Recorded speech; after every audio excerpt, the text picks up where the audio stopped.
दोस्तों, भारत की आज़ादी के समय जो सबसे बड़ी मुश्किलें थी वह यह थी कि भारत से अलग जो राज्य थे उनका भारत में विलय कैसे कराया जाए, जिसमें रियासत का विलय कई बार तो भारत में हुआ, लेकिन कुछ राज्य ऐसे भी रहे होंगे जो भारत का हिस्सा नहीं बन पाए, जिसमें से एक भूटान भी शामिल है। भारत के इतने करीब होने के बावजूद भी आखिर भूटान भारत का हिस्सा क्यों नहीं बन पाया? यह सवाल इसलिए भी जरूरी हो जाता है क्योंकि भूटान के ही जैसी संस्कृति रखने वाले सिक्किम को तो भारत ने इतनी लड़ाइयाँ लड़ के अपना हिस्सा बना लिया था, लेकिन भूटान के साथ भारत ने कोई भी सख्त रुख नहीं अपनाया। आखिर ऐसा क्यों हुआ? क्यों भूटान भारत का हिस्सा नहीं बन पाया? आज के इस वीडियो में हम इसी के बारे में जानने वाले हैं। आज़ादी से पहले जो सिक्किम की स्थिति थी वही स्थिति भूटान की भी थी। आज़ादी से पहले सिक्किम और भूटान ये दोनों ब्रिटिश राज के प्रोटेक्टिव स्टेट थे, यानी दोनों राज्यों के आंतरिक मामलों में ब्रिटिश सरकार का दखल नहीं था, लेकिन विदेश और रक्षा मामलों को ब्रिटिश सरकार देखती थी। दोनों राज्यों में अलग अलग संधियों के चलते यह सिस्टम चलता था। सबसे पहले भारत और भूटान के मॉडर्न हिस्ट्री की बात करें तो भूटान और भारत के बीच पहली लड़ाई 1730 में हुई थी। बंगाल का एक इलाका कूच बिहार, जिसका बॉर्डर भूटान से लगता था, उसी समय मुगलों के फौज ने उस पर आक्रमण कर दिया। इसीलिए कूच बिहार के राजा मदद मांगने भूटान पहुंच गया। भूटान ने मदद की और मुगल को पीछे खदेड़ दिया, लेकिन 1772 में बिहार में सत्ता के दो हिस्से हो गए, जिसमें से एक को भूटान का सपोर्ट था और ऐसे में दूसरे खेमा पहुंच गया अंग्रेजों के पास, जो अब तक बंगाल प्रेसिडेंसी पर अपना कब्जा जमा चुके थे। जिसके बाद ब्रिटिश ने भूटान के फौज को पीछे खदेड़ दिया और इसके बाद ब्रिटिश फोर्सेस ने कूच बिहार में अपना आदमी बैठाकर इसे ब्रिटिश ईस्ट इंडिया कंपनी में शामिल कर लिया। इस दौरान अंग्रेज और भूटान के बीच कई झड़पें हुई। इसके बाद एक समझौता हुआ जिसमें अंग्रेजों को भूटान में कारोबार करने का मौका मिल गया। 1826 में ब्रिटिश ईस्ट इंडिया कंपनी ने लोअर असम पर कब्जा जमा लिया। इस बीच इन दोनों का तनाव और बढ़ गया।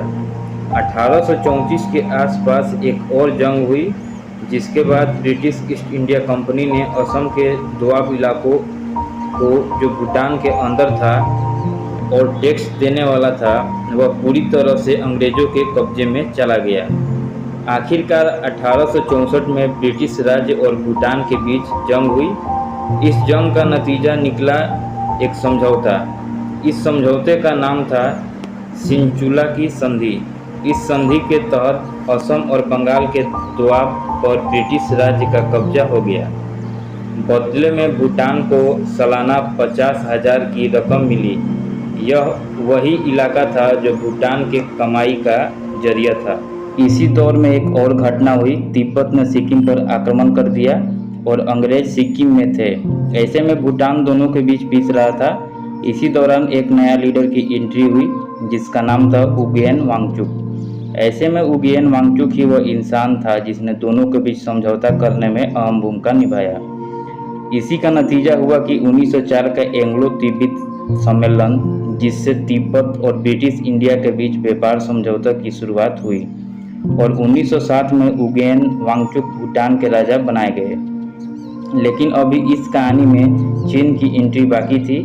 1904 के तिब्बत समझौते पर असर यह हुआ कि तिब्बत चीन के आंखों में चुभने लगा। चीन नहीं चाहता था कि तिब्बत ब्रिटिश के कंट्रोल में आए, इसलिए 1910 में चीन ने तिब्बत पर हमला कर दिया। चीन यही नहीं रुका, उसने भूटान, सिक्किम और नेपाल पर भी अपना दावा ठोक दिया। और यहीं पर चीन से बचने के लिए भूटान ने 1910 में ब्रिटिश इंडिया के साथ एक समझौता किया। इस संधि के तहत भूटान को चीन से बचाने की बात तय हुई और इधर भूटान ने अपने रक्षा और उपदेश नीति ब्रिटिश राज्य को सौंप दिया।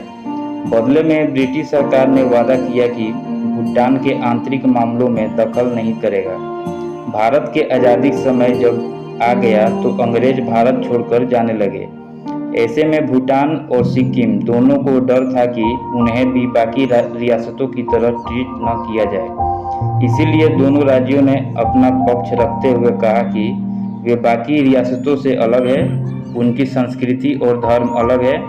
भूटान ने 1910 में भी संधि का हवाला देते हुए कहा कि उन्हें बाकी राज्यों के साथ ग्रुप न किया जाए, क्योंकि 1910 के संधि के तहत उन्हें अपने फैसले खुद लेने का अधिकार था।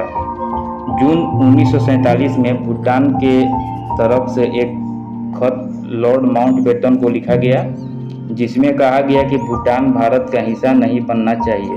भारत और भूटान के बीच फरवरी 1948 में एक स्टैंड स्टिल एग्रीमेंट पर दस्तखत हुआ। फिर 9 अगस्त 1949 को भारत और भूटान के बीच एक समझौता हुआ। यही समझौता भारत और भूटान संबंधों की नींव बना। इस समझौते के तहत भारत भूटान को एक अलग देश के तौर पर स्वीकार किया, जो भारत के सुरक्षा में रहेगा। साल 1954 में नेहरू ने पहली बार भूटान के राजा सिंगजिंग डोंगियाल को गणतंत्र दिवस के शुभ अवसर पर अतिथि के रूप में आमंत्रित किया। साल 1958 में नेहरू खुद भूटान दौरे पर पहुंचे। इस दौरे के बाद दोनों देशों के बीच रिश्ते और अच्छे होते चले गए।